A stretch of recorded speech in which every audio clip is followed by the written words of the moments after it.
nós vamos comentar daqui a pouco aí os comentários técnicos do doutor Dauri e professor Ivan, justamente o aumento, né, dessas alíquotas. Para a pessoa física, anualmente era 3%, passou a ser 4,08%. Parece pouco, 1,08%. Lá no rateio mensal da conta do empréstimo do financiamento é muito. E para as pessoas jurídicas também aumentou muito a alíquota, de 1,5% para 2,04%. Né? Então, esses aumentos são para custear, em parte, o Auxílio Brasil. Então, diante dessa questão, diante de tanta desigualdade social, onde nós temos modelos em outros países que, inclusive, né, oneram de forma justa o mais rico, o Brasil não utiliza-se do princípio da proporcionalidade, do princípio da progressividade fiscal para onerar o mais rico. E aí surge toda essa questão, temos que onerar a classe média? É isso mesmo? É esse o nosso diálogo aqui na nossa primeira pauta. Professor Ivan, vamos começar, né, professor Ivan? Todo mundo, né, utiliza-se da progressividade fiscal, mundo afora. A economia global utiliza isso, menos o Brasil. O Brasil onera sempre a classe média na tributação. Como é que analisa esse aumento de arrecadação? Principalmente aqui foi mencionado agora a arrecadação de IPI, IOF, né, sempre tributando os pobres, ou nunca vai se tributar os ricos no Brasil, professor Ivan? Não é um país para amadores, né? Então, você veja a dificuldade que nós temos aí em viver num país onde não se leva em consideração, muito embora deveria, inclusive, estar na legislação, né? Progressividade, essencialidade do produto, no caso do IPI, no caso do contribuinte, capacidade contributiva, mas nós sempre assistimos aí o governo, quando precisa de dinheiro, ele vai lá, aperta a classe média, porque a classe mais abastada ela acaba esperneando e não permitindo, né? Fazem bastante barulho aí e o governo acaba recuando. Como a classe média e os mais pobres no Brasil não têm representatividade, né? Uma representatividade adequada, então por isso que a gente acaba pagando essa conta aí no lugar dos ricos. Você veja que esse caso do IPI aí é surreal, né? Então é um benefício. Eu já trabalhei na área de veículos, né? É bastante antigo. É uma legislação que beneficiava os portadores de deficiências, né? Então eles precisam de carros adaptados, carros especiais. Carro no Brasil aí, em média, 50% a 70% é imposto, né? Então já é muito caro. E também uma outra questão importante não se lucra com a venda de veículos, né? Ou seja, as montadoras não têm um lucro tão grande quanto no Brasil. O outro dado importante é uma montadora lá fora, ela quando domina um mercado, tem uma grande fatia, ela tem de 2 a 4%, não é igual no Brasil que tem 20%, 15% de fatia no mercado. Então, o que mostra que o Brasil ainda é um país bastante fechado, né? Por imposição das próprias montadoras. Você vê o Chile, que tem aí pelo menos 80 marcas de veículos sendo vendidas no país, não tem imposto de importação para a venda de veículos. Então, o Brasil ele é todo diferente. Quando a gente fala aí da tributação do IPI, né, além de estar prevista na legislação a tal essencialidade do produto, né, então o governo, quando precisa arrecadar, ele vai lá e simplesmente acaba retirando esse princípio da essencialidade, aumenta a alíquota aí incidente sobre o tributo e acaba cobrando da população. É verdade, a população, ela muitas vezes não sabe o que onera no dia a dia o seu próprio bolso. Essa é a realidade do cidadão brasileiro, né? Quando ele vai pegar o dinheiro emprestado, né, doutor Dauri, ele nunca imagina que o governo federal acabou de aumentar o imposto de operação financeira do empréstimo ou do financiamento que ele está pegando. Então, são essas situações que levam ao estado de alienação. E aí eu tenho que perguntar para o doutor Dauri justamente, né, porque nós estamos vivendo um momento pós-pandemia com uma crise enorme, né, e o governo federal tentando aprovar esse Auxílio Brasil, já disse que não vai pagar precatório. Então eu tenho que perguntar para o doutor Dauri essa situação, como analisa esse programa do governo federal, né, que se chama aí Auxílio Brasil, e ele será subsidiado pelas pessoas físicas e jurídicas que pagam IOF no Brasil? Como é que fica isso, doutor Dauri? Eu acho que apenas uma pequena parte vai ser subsidiada pelas pessoas físicas e jurídicas que que realiza operações financeiras. Ele tem outras fontes de renda, como você mesmo colocou, uma delas é tentar dar um comeback e não pagar os precatórios, né? Pessoalmente, eu sou muito reticente em relação aos auxílios. Eu acho que auxílios eles têm que estar vinculados a uma realidade específica, como era nos seus primórdios o Bolsa Família, que exigia permanência das crianças na escola, aproveitamento escolar, né? Ou com o viés dado já no governo Lula, que o Bolsa Família original é do governo FHC, dado pelo governo Lula, que visava aquela população em estado de fome, né, de miséria absoluta, que precisa, de fato, de uma contribuição do poder público. Tentar cobrir o sol com a peneira, dando auxílio emergencial para conter uma situação de crise econômica, vai apenas aumentar a desigualdade.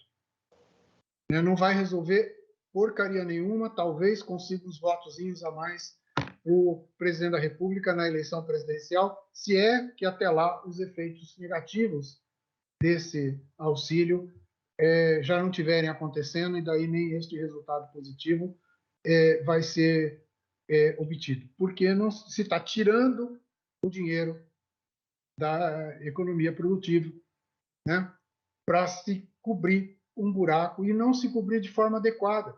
Esse auxílio que está se dando não mantém as famílias. Esse auxílio que está se dando não substitui um emprego.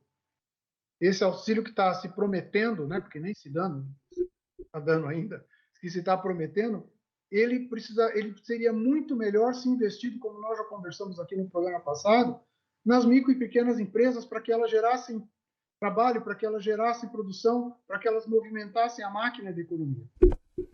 Então, isso é uma opinião minha, é um absurdo, um equívoco muito grande. Eu acho que qualquer cidadão de bem prefere emprego do que 400, 500 reais dados pelo governo, que ele não sabe quando vai parar de dar, que ele não sabe com qual finalidade e que não lhe sustenta.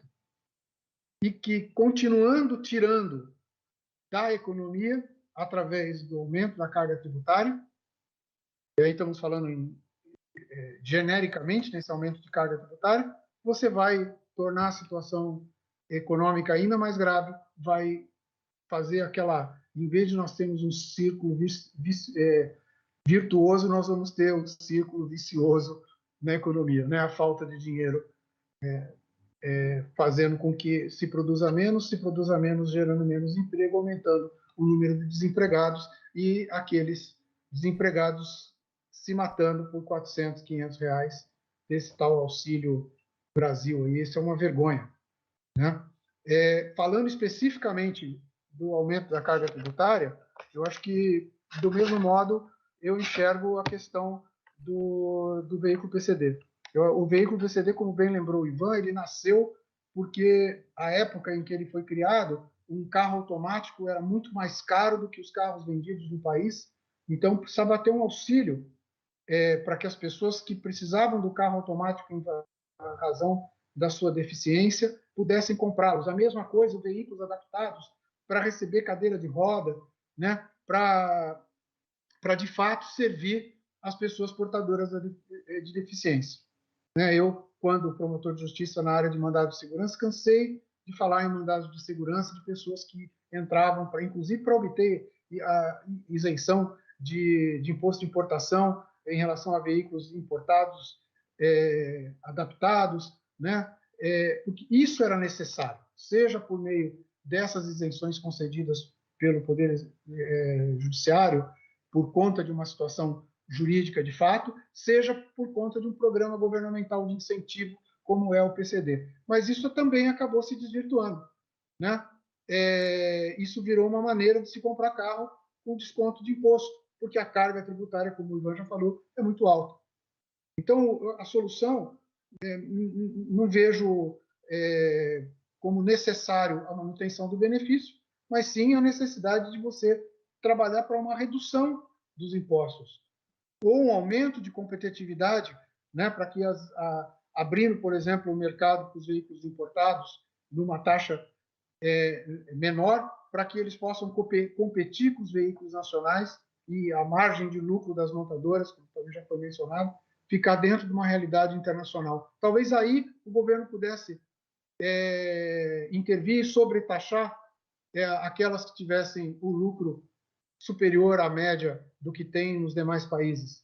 Né? A gente já foram publicadas inúmeras reportagens sobre, por exemplo, o comparativo de preço do carro mais vendido do mundo, que é o Toyota Corolla, de quanto que ele custa proporcionalmente no Brasil e proporcionalmente em países como o Chile, né?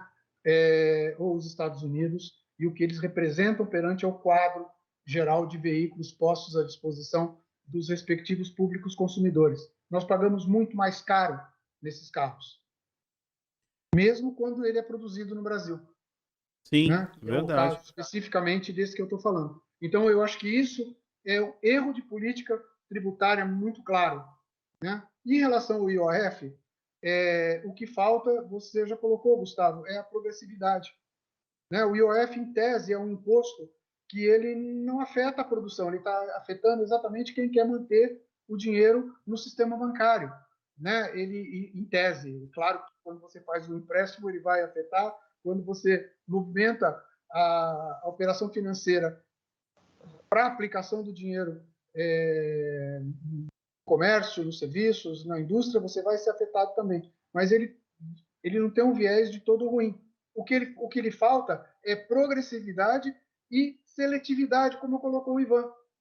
Né? Aquelas operações financeiras voltadas à poupança popular deveriam ser isentas. Aquelas operações financeiras voltadas a investimento em pequenas e médias empresas deveriam ser isentas. Né? E aquelas aplicações financeiras voltadas à especulação em bolsa, com progressividade quanto aos valores aplicados. Uma coisa é você cobrar imposto de uma pequena aplicação, outra coisa é uma movimentação de milhões. Né? Então, isso falta no nosso imposto. Aliás, o único imposto que nós temos ainda a malemar a progressividade é o imposto de renda. Né? Mas, mesmo assim, com pouquíssimas faixas e não alcançando os mais ricos. Né? Porque quando a gente fala em tributar mais rico aqui, tributar grandes fortunas, você estava pensando na casa de R$1 milhão seria muito. Não, nós estamos falando, comparativo com outros países, na faixa dos 10 para cima, né? Progressivamente em relação às outras faixas, né? Ao bilhão, por exemplo, né? Porque esses tributos ser baseados como imposto sobre operação financeira, imposto sobre rendimento de qualquer natureza, são interessantes. Quando a gente fala em imposto sobre produtos, por exemplo, o que precisaria estar sendo buscado não é aumento de taxação, mas taxação daquilo que não é aeronave e barco de lazer, por exemplo. Um absurdo, lancha não paga IPVA, helicóptero não paga IPVA, é veículo automotor. E por que não paga? Porque os donos deles têm poder suficiente para influenciar lá com os senhores deputados e dizer assim, olha, me corte o meu esquinho, que eu poupo ele no IPVA do meu iate de R$10 milhões, que eu não contribuo mais na sua campanha. Né? A classe média não tem esse poder de argumento. E aí nós sofremos as consequências de uma tributação, além de ruim, burra.